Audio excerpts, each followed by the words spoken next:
Hello, I'm Jeffrey Hart with the Feldstein Family Law Group. When a relationship is breaking down, the parties often think they will gain an advantage against the other party if they report that person to a Children's Aid Society. Today I want to discuss with you some items to consider when dealing with a Children's Aid Society in the context of a family law matter. Children's Aid Society, when a client informs me that a Children's Aid Society would like to speak to him or her regarding a referral that we know has come from his or her spouse, the first advice I give my clients is to fully cooperate with the society. It is important to understand how the society works before you begin any dialogue.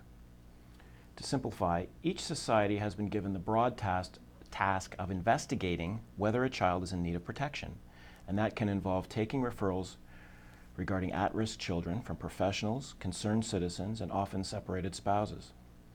As the society is predominantly a shield and not a sword, the society does consider the motivation of the referral source in deciding how it should proceed with an investigation.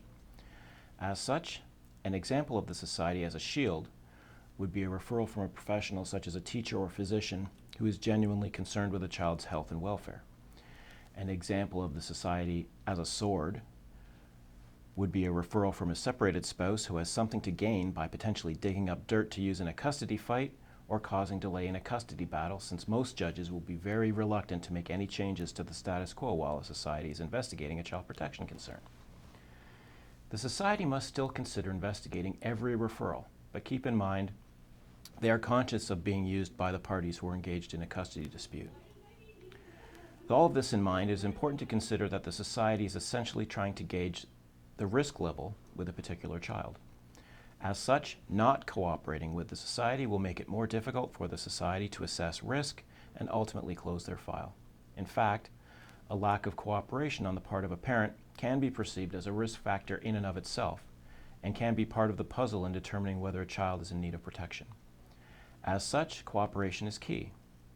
A lack of cooperation is often viewed as an indication that the uncooperative parent has something to hide, which leads to a more intrusive investigation and sometimes a harsher position being taken by the society. However, a word of caution: while I advise clients to cooperate with the society, be aware of the fact that the society is trying to assist and protect your children and not you. By that I mean that while you may see your interest and your children's interests as one and the same, a society may not. For example, if the society has serious concerns about the level of adult conflict owing to the custody battle and neither parent recognizes the conflict as enough of a concern to shield the children from it, a society may take steps to protect the children, such as commencing a child protection application, seeking to have the children placed with a relative or in foster care. The aforementioned are just some of the items you should consider when dealing with the Children's Aid Society in the context of your family law matter. You may want to consider retaining a lawyer to guide you through your family law matter and to advise you on dealings with the Children's Aid Society. If you would like more information about this topic, please visit our website at www.separation.ca or call us for an initial consultation at 905-415-1636. Thank you.